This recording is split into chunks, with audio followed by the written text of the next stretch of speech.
नमस्कार दोस्तों। आज के समय में अगर किसानों की कोई सबसे बड़ी समस्या है तो वो है गर्मी। जलवायु परिवर्तन के कारण फरवरी के अंत और मार्च की शुरुआत में तापमान बढ़ना शुरू हो जाता है, जो गेहूं का प्रजनन चरण होता है और इस वजह से हमें अपनी फसल में भारी नुकसान झेलना पड़ता है। 1 डिग्री तापमान बढ़ने से 6% फसल का नुकसान हो जाता है और हमारी पैदावार में हमें 20 से 70% की कमी आ जाती है। और इसलिए हमें अभी के समय में गेहूं को टर्मिनल हीट स्ट्रेस से बचाने के लिए क्या क्या दवाइयां देनी चाहिए, क्या रणनीतियां बनानी चाहिए, कैसे पानी देना चाहिए, कब पानी देना चाहिए, क्या स्प्रे करना चाहिए, ये सारा चीज़ हम इस वीडियो में जानेंगे। तो आज इस वीडियो में हम हमारी फसल को गर्मी से कैसे बचाएं, गेहूं की फसल में अभी क्या दें जिससे अपने नुकसान को कम कर सकें, और फरवरी मार्च से ही अधिक तापमान जो हो जाता है उसकी वजह से हमें कैसे नुकसान होता है, इसके बारे में जानेंगे। जो इस चैनल पे नए आए हैं वो इस चैनल को लाइक और सब्सक्राइब करें और ज़्यादा से ज़्यादा लोगों तक शेयर करें, जिससे अधिक से अधिक लोगों को फ़ायदा हो। साथ ही साथ पूरा वीडियो देखें, जिससे आप आधी अधूरी जानकारी लेके फ़ायदा की जगह अपना नुकसान ना कर बैठें। तो चलिए दोस्तों, शुरू करते हैं। क्या आप जानते हैं कि तापमान में प्रत्येक डिग्री वृद्धि होने पे गेहूं का उत्पादन 1% कम होने का वैज्ञानिकों ने अनुमान लगाया है।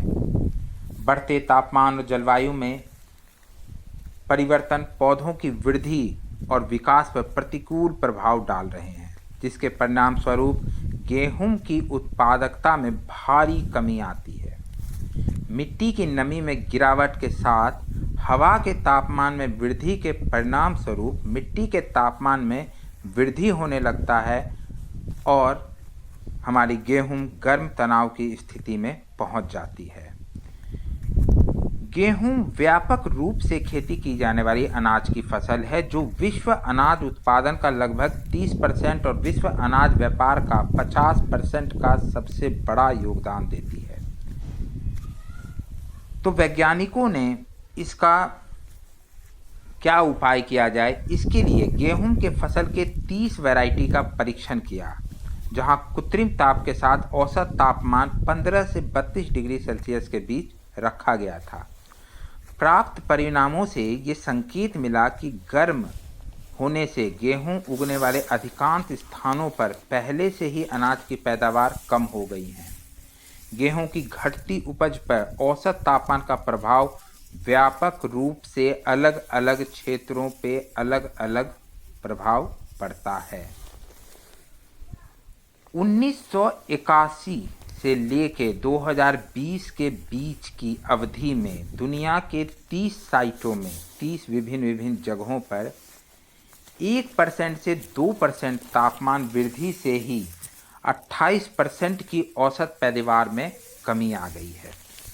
और यही अगर 2 से 4 डिग्री जिन क्षेत्रों में सेल्सियस तापमान बढ़ गया है, वहाँ 55% उत्पादन का नुकसान हुआ है। आप समझ रहे होंगे ये कितनी गंभीर समस्या है। आप सिर्फ वो माइक्रो न्यूट्रिएंट्स और ये एक टॉनिक दे दीजिए और 30 क्विंटल पैदा हो जाएगा, तो वो नहीं होगा, वो बिल्कुल भी नहीं होगा। उन सपनों में मत रहिए। साथ ही अनुमान लगाया गया है कि वैश्विक गेहूं उत्पादन प्रत्येक 1 डिग्री सेल्सियस के तापमान में वृद्धि के लिए 6% तक गिर जाता है। तो पौधों और गर्मी के तनाव के प्रभाव बहुत जटिल होता जा रहा है, जिसके परिणाम स्वरूप विकास में परिवर्तन, शारीरिक कार्यों में परिवर्तन और अनाज के गठन और उपज में गेहूं में कमी आती जा रही है। अब देखते हैं क्या क्या असर पड़ रहा है गर्मी के वजह से हमारे गेहूं के पौधों पर। गर्मी के तनाव के कारण पौधों के जल संरिच करने में, मतलब एब्जॉर्ब करने में, जिसे कहते हैं लेने में, परिवर्तन देखा जा रहा है। दूसरा जो सबसे गंभीर समस्या हमारी गेहूं की पौधा ये जो फरवरी मार्च में तापमान बढ़ जा रहा है उसके वजह से झेल रही है, वो है प्रकाश संश्लेषण की क्षमता में बहुत कमी आ रही है। तीसरी चीज़ जो है वो है हमारे गेहूं के पौधे या और भी जो ठंडी वर्गीय फसल है उनके पौधों में हार्मोन्स में भी परिवर्तन वैज्ञानिकों ने देखा है। चौथी चीज़ जो है वो है एथिलीन उत्पादन को बढ़ावा देना। एथिलीन तभी पौधों में बढ़ता है जब वो एक तरह से मैच्योर हो जाती हैं, जब वो पकने की स्थिति में आ जाती हैं तब बनता है। अब क्या करते हैं पौधे हमारे गेहूं के कि जैसी फूटा हुआ बालियों का उसी वक्त वो एथिलीन बनाने लगते हैं, जिसके वजह से भी बहुत ज़्यादा नुकसान होता है। पांचवा कारण होता है पराग ट्यूमर के विकास में कमी और गेहूं में पराग मृत्यु दर में वृद्धि। जब पराग ही कम बनेंगे और वो सही से फर्टिलाइज नहीं होंगे तो कम दाने तो बनेंगे ही। चौथी चीज़ पे आते हैं, गाभ अवस्था से जो अभी का समय है या किसी का आने वाला होगा, किसी का आ गया होगा, तो जो गाभ अवस्था से 10 से 20 दिन पहले अगर तापमान की वृद्धि होती है तो छोटा दाना भरने की अवधि और परिपक्वता, अनाज में ताज़ा वजन, सूखा वजन, प्रोटीन और स्टार्च की मात्रा में भारी कमी आ जाती है। सातवां पॉइंट यह है कि पत्ती का तापमान, जब ये जो हमारे जो तापमान बढ़ रहे हैं अभी फरवरी मार्च से, इसके वजह से पत्ती का तापमान बढ़ जाता है, जिससे पत्ती की चौड़ाई आप देखेंगे कम दिखेंगी आपको, या वो थोड़ी सी ना मुड़ सी जाएगी आपके जो फ्लैग लीफ होते हैं। और उसके वजह से क्लोरोफिल और फोटोस्टीन 2 की अधिकतम कंटेम्स उपज जोन जो होती है वो परिणाम स्वरूप कम हो जाती है, जिसके वजह से हमारे जो अनाज के दाने होते हैं वो छोटे रह जाते हैं। तो आपने देखा होगा कि गर्मी के वजह से क्या क्या हमारा जो गेहूं का पौधा है वो झेल रहा है और हमें उसी का उपचार करना है। तो फसल उत्पादन पर जलवायु परिवर्तन के घातक प्रभाव दुनिया की खाद्य सुरक्षा को चुनौती दे रहे हैं। वैज्ञानिक इसके पीछे बहुत रिसर्च कर रहे हैं कि कैसे इसको बचाया जाए, और वही सब जो रिसर्च हुए हैं वही चीज़ आज मैं लेके आया हूँ। तो हम लोग प्रैक्टिकल चीज़ करेंगे जिनसे फ़ायदा हुआ है हम लोगों को। किसानों ने ये वैज्ञानिकों ने कहा है कि इन चीज़ों को डालने से हमको फ़ायदा होगा, वही मैं आपको बताऊँगा। तो जलवायु परिवर्तन गेहूं के उत्पादन को बुरी तरह प्रभावित कर रही है, जो दुनिया भर में 21% भोजन और 200 मिलियन हेक्टेयर कृषि भूमि के लिए जिम्मेदार है। दिन और रात का जो तापमान है वो 30 से 25 डिग्री सेल्सियस के आसपास अगर रहता है तो गेहूं में पत्ती के विकास और उत्पादक टीलर के गठन पर गंभीर प्रभाव देखा गया है। प्रजनन चरण गर्मी के तनाव का प्रसार गेहूं के उत्पादन में अधिक हानिकारक पाया जा रहा है। प्रजनन चरण के दौरान औसत तापमान में 1 डिग्री की वृद्धि से गेहूं में गंभीर उपज का नुकसान हो जाता है। यही सब रिसर्च में वैज्ञानिकों ने पाया है।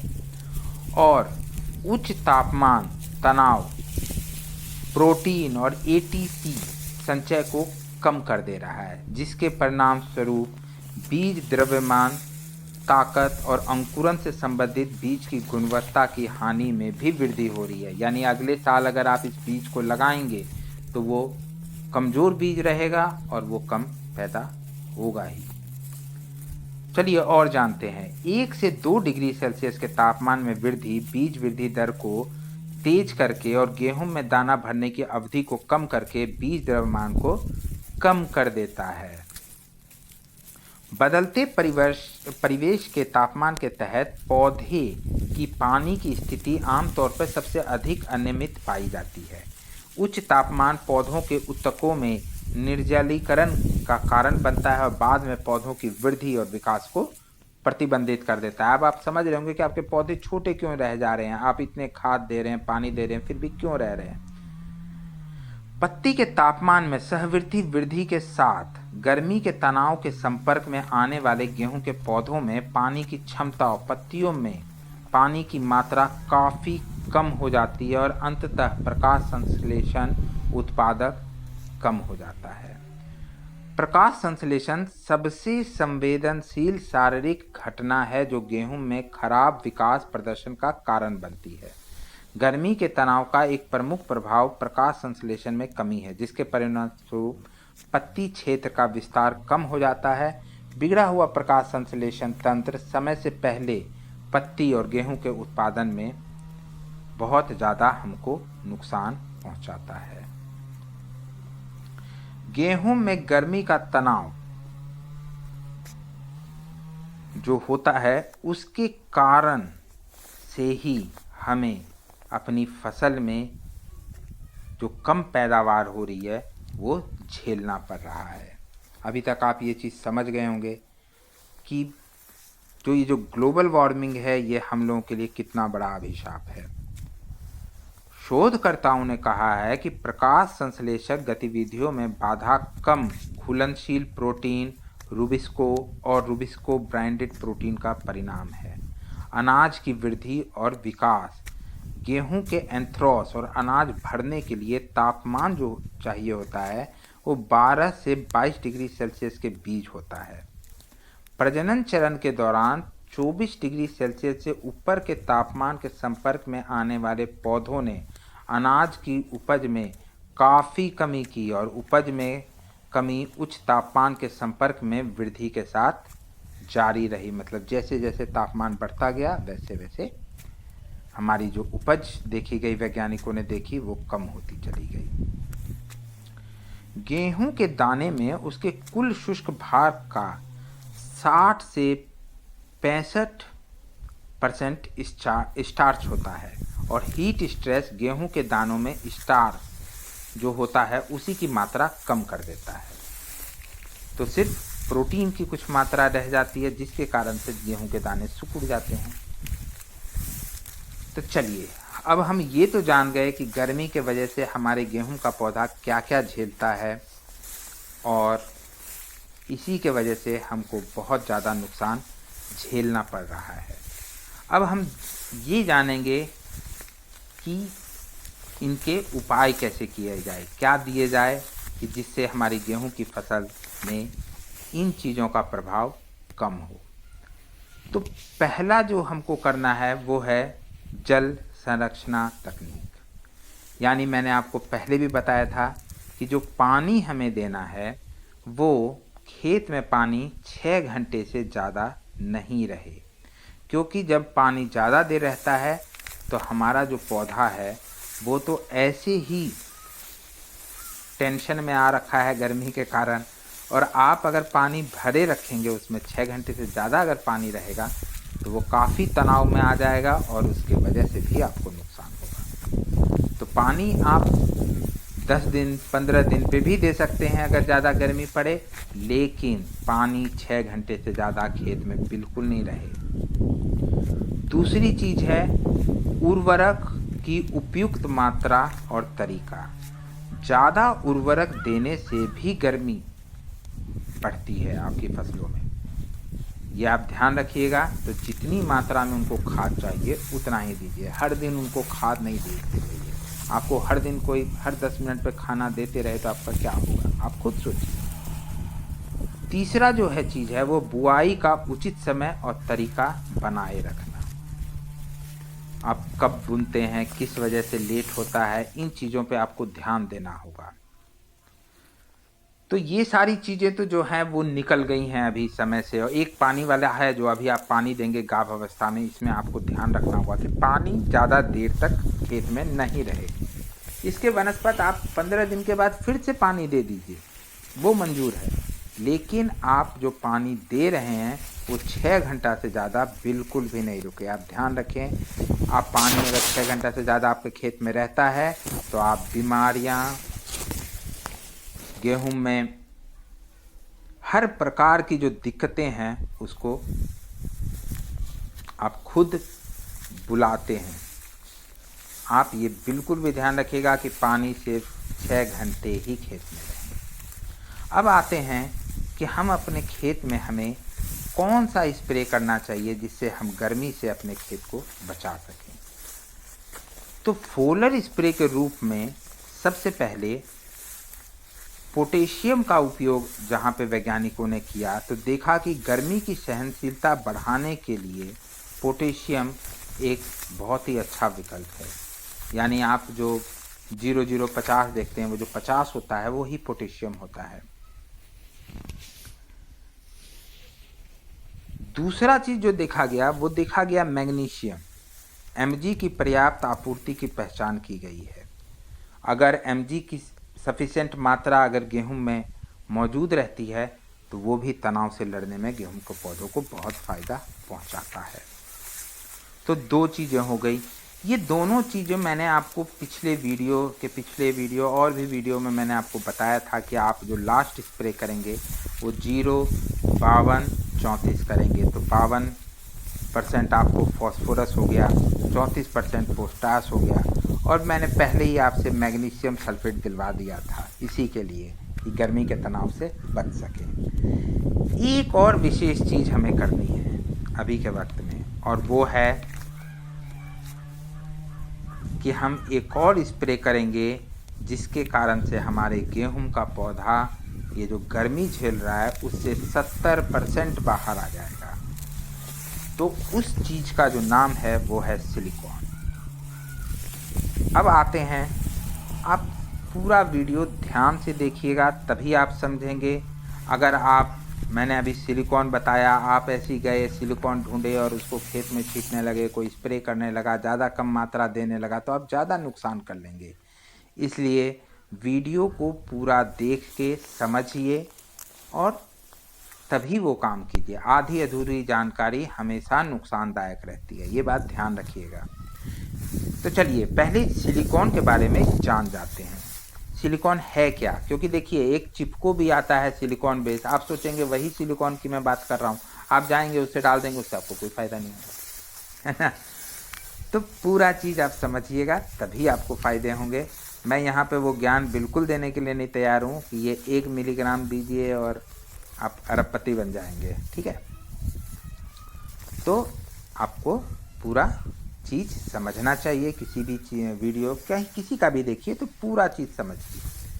तो सिलिकॉन क्या है इसके बारे में पहले आपको बता देता हूँ। सिलिकॉन एक प्राकृतिक रूप से पाए जाने वाला तत्व है। पानी में मिलने पर यह मनुष्यों या जानवरों के लिए हानिकारक बिल्कुल भी नहीं है और इसे दूषित नहीं माना जाता है। वास्तव में सिलिकॉन पौधों के लिए एक आवश्यक पोषक तत्व है और यह जलीय जीवन के लिए फायदेमंद होता है।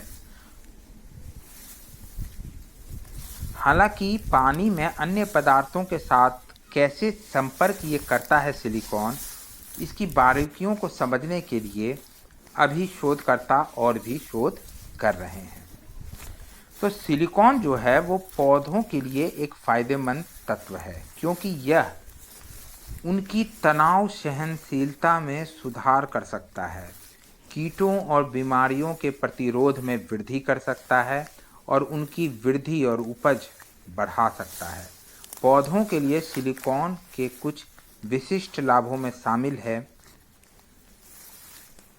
जो पौधों के पादप कोशिका जो होती है कि जो उसकी दीवार होती है उसकी संरचना में वो ये सुधार कर देता है, एक तरह से समझ लीजिए मोटा कर देता है, जिसके वजह से जो रेसिस्टेंस होता है पौधों को रोगों से और गर्म तापमान से लड़ने का,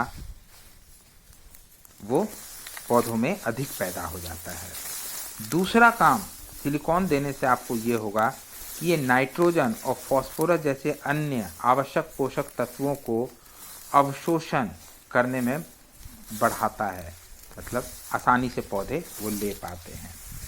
तीसरा चीज़ सिलिकॉन जो है वो पौधों को कीटों से लड़ने में भी मदद करता है। सारा चीज़ वैज्ञानिकों ने शोध किया और मैं आपको उसके डॉक्यूमेंट्स भी अभी दिखाऊंगा और दिखाऊंगा भी कि परिणाम कैसे मिले हैं। तो पौधों की जल उपयोग और दक्षता में सुधार करना भी सिलिकॉन का काम है। सिलिकॉन ये भी काम करता है। पत्तियों की प्रकाश संश्लेषण, देखिए मैंने पहले आपको बताया था कि आप बीमारी जानेंगे तभी उसका रोग का इलाज कर पाएंगे, कि हमें ज़्यादातर नुकसान हो रहा था प्रकाश संश्लेषण में पौधों का दिक्कत आना, तो वो भी सिलिकॉन ठीक करेगा कि पत्तियों की प्रकाश संश्लेषक दक्षता में वृद्धि, उसके परिणाम स्वरूप अधिक पैदावार होता है। सिलिकॉन को सिल्की जेल, सिल्की समाधान या सिल्की रॉक पाउडर के रूप में पौधों पर लगाया जा सकता है। इसे सिंचाई या पत्तेधारी स्प्रे के माध्यम से भी लगाया जाता है। यह ध्यान रखना महत्वपूर्ण है कि अत्यधिक मात्रा में लागू होने पर सिलिकॉन पौधों को नकारात्मक प्रभाव भी डाल सकता है और उपयोग करने के लिए सही खुराक जानना भी महत्वपूर्ण है। इसीलिए मैंने आपको शुरू में ही समझाया था कि पूरा वीडियो देखिएगा। आधा देखने से आप आधी अधूरी जानकारी लेते हैं और आप फ़ायदा की जगह नुकसान कर बैठते हैं। एक और जो बहुत बड़ी बात है कि सिलिकॉन पौधों की वृद्धि पर सूखे के घातक प्रभाव को कम करने के लिए भी जाना जाता है, और पानी अगर ज़्यादा आपके खेत में पड़ गया तब भी सिलिकॉन उससे आपके पौधों को बचाता है। यानी दोनों परिस्थिति में सिलिकॉन आपके पौधों को, गेहूं को पौधों को डिफेंस करता है, बचाता है। यानी ज़्यादा पानी पड़ गया फिर भी सिलिकॉन फ़ायदेमंद है, कम पानी है खेत में फिर भी सिलिकॉन फ़ायदेमंद है। तो एसआई के प्रयोग से प्रभावित विभिन्न मृदा जल अवस्था में गेहूं की वृद्धि का मूल्यांकन किया गया और सिलिकॉन को मिट्टी में 50 किलोग्राम 150 किलोग्राम मिट्टी में डाला गया। पौधों की मिट्टी के पानी के 3 स्तर अथवा 50, 75 और 100% क्षेत्र क्षमता के साथ उगाया गया। मिट्टी में पानी की कमी या अधिक पानी से गेहूं के पौधे को बायोमास और स्पाइक वजन में काफ़ी कमी आई, लेकिन सिलिकॉन उपयोग महत्वपूर्ण रूप से पानी की सामग्री के सभी स्तरों पर पौधे के बायोमास, पौधों की ऊंचाई और पौधों का स्पाइक वजन में वृद्धि पाई गई। देखिए आप कितनी कमाल की चीज़ है ये सिलिकॉन। और भी चलिए जानते हैं कि सिलिकॉन के उपयोग से पानी की कमी की स्थिति में पौधों की खराब वृद्धि में काफ़ी सुधार हुआ। सिलिकॉन के प्रयोग से गेहूं के पौधों में नाइट्रोजन, फास्फोरस, पोटेशियम और भी जो माइक्रो न्यूट्रिएंट्स हैं उनके ग्रहण में काफ़ी वृद्धि हुई। ये मैं नहीं बोल रहा, ये वैज्ञानिक बोल रहे हैं, जो सभी देश के वैज्ञानिक रिसर्च किए हैं उनकी का निचोड़ मैं आपको सुना रहा हूँ। और भी मैं आपको बहुत ही कमाल चीज़ दिखाने वाला हूँ आज कि सिलिकॉन डालने से हमको क्या क्या फ़ायदा। देखिए अभी तो आप खेत में सिलिकॉन नहीं डाल सकते हैं, क्योंकि सिलिकॉन अभी आप जो आखिरी पानी देंगे इसमें अगर आप खेत में सिलिकॉन डालेंगे तो वो तुरंत उतना फ़ायदा नहीं कर पाएगा, जो मुझे लगता है हल्का ही कर पाएगा, क्योंकि अभी बालियाँ निकलने का समय हो गया। लेकिन अगले साल से आपको खेत में सिलिकॉन देना है, जिससे आपको काफ़ी फ़ायदा होगा, क्योंकि ये 10-12 साल से वैज्ञानिक शोध कर रहे हैं, तो इसके ये सब परिणाम निकले हैं। चलिए और भी जानते हैं कि सिलिकॉन का प्रभाव हमारी बीमारियों पे कैसा पड़ता है। ये हमको सूखे से तो बचा ही रहा है, जल भराव अगर स्थिति खेत में हुआ तो उससे भी बचा रहा है। गर्मी जो पड़ रही है अभी, जो फरवरी मार्च से तापमान बढ़ना शुरू हो रहा है, उससे में तो ये हमारा रामबाण का काम कर रहा है, बहुत अच्छा चीज़ इफ़ेक्ट करेगा। लेकिन ये देखते हैं कि क्या ये बीमारियों पे भी असर करता है। तो जी हाँ, जो गेहूं का रस्ट आता है आपका, जिससे आप काफ़ी परेशान रहते हैं, उसमें भी इसके बहुत अच्छे फ़ायदे देखे गए हैं। अभी आप स्क्रीन पे देख रहे होंगे कि गेहूं की फसल में जब रस्ट लगने वाला का समय होता है, बीमारी आने का समय हुआ था, तब जब सिलिकॉन का छिड़काव किया गया तो आप नीचे में देख रहे हो कि जिसमें 0.0 mm SI सिलिकॉन दिया गया, उसमें रस्ट बीमारी के काफ़ी असर हुए। 0.3 mm SI जिसमें दिया गया, इसमें रस्ट के कम असर दिखे, लेकिन 0.6 MMSI सिलिकॉन जिसमें दिया गया, इसमें रस्ट का सिर्फ 10% असर दिखा। आप इमेज में देख रहे होंगे, ये स्रोत के ही इमेज है। तो देखिए, रस्ट से इसने सिलिकॉन आपको बीमारियों से भी बचा रहा है। मैंने आपको पहले भी बताया था कि सिलिकॉन आपको बीमारियों से भी लड़ने में बचा रहा है। दूसरा चीज़, जो दूसरी बीमारी इसमें आई थी वो थी पाउडर मिल्ड्यू, गेहूं की जो होती है, उसमें भी आप देख रहे होंगे इमेज में कि पाउडर मिल्ड्यू में भी कमाल का काम किया सिलिकॉन ने, जिसमें 0.3 mm सिलिकॉन डाला गया था और जिसमें सिलिकॉन का बिल्कुल स्प्रे नहीं किया था। दोनों इमेज आपके सामने हैं और आप देख रहे होंगे कि सिलिकॉन बीमारियों से लड़ने में भी फ़ायदेमंद है। दो चीज़ हो गई। एक बात और ध्यान रखिएगा, आपको अपने फंगीसाइड, इंसेक्टिसाइड के डोज देते जाने हैं। उसके बाद भी आप देखते होंगे हल्की फल्की बीमारियां आ जाती हैं, वो भी नहीं सटने दिया जाएगा। ठीक है। तीसरी चीज़ मैं आपको जो दिखाना चाह रहा हूँ वो है गेहूं की बालियों पे असर। जहाँ पर सिलिकॉन नहीं दिया गया है और जहाँ पे दिया गया है, वहाँ बालियों में भी काफ़ी अंतर देखा गया। और चौथी चीज़ हम देखेंगे कि पौधों में पानी की मात्रा कितनी रही, ये भी वैज्ञानिकों ने नापा। क्योंकि देखिए, पौधों में पानी की मात्रा कम हो जाती है, उसी के कारण से हीट स्ट्रेस गेहूं का पौधा झेलता है।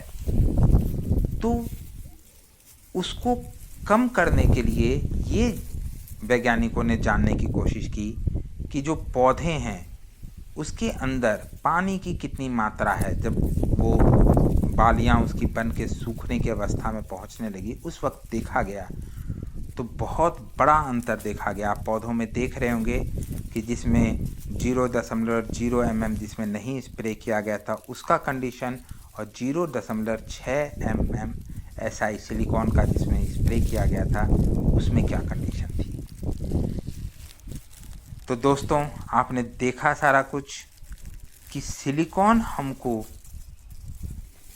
हमारी ये जो गर्मी जिस पे हमको बिल्कुल भी कंट्रोल नहीं हो रहा है कि हम क्या करें, उसमें हमको कितना फ़ायदा कर रहा है।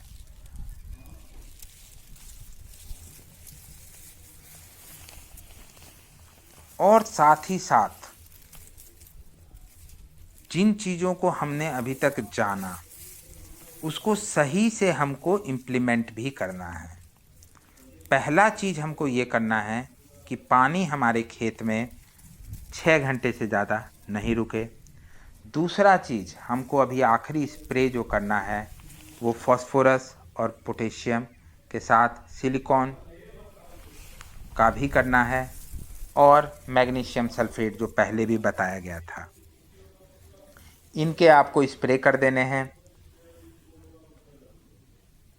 और सिलिकॉन जो है वो जो 12% वाला आता है सिलिकॉन, उसको आपको मात्र 1 मिलीग्राम प्रति लीटर देना है। इसी से आपका हो जाएगा। या फिर आप अभी जब पानी देंगे आखिरी बार, तो जो सिलिकॉन खाद होती है उसको आपको दे देना है, वही 1 से 2 kg के हिसाब से दे देना है। तो अगर आप देख रहे हैं कि आपके क्षेत्र में गर्मी बढ़ रही है तो आप ये उपाय करिए, और इससे आपको 70% आपका नुकसान कम हो सकता है। ये सारी चीज़ वैज्ञानिकों ने शोध किया है, वही पेपर्स मैं आपको बता रहा हूँ। तो आपने देखा कि सिलिकॉन के उपयोग से जल भराव, पानी की कमी, बीमारी से लेकर दाना भराव तक सब चीज़ पे हम कंट्रोल कर सकते हैं।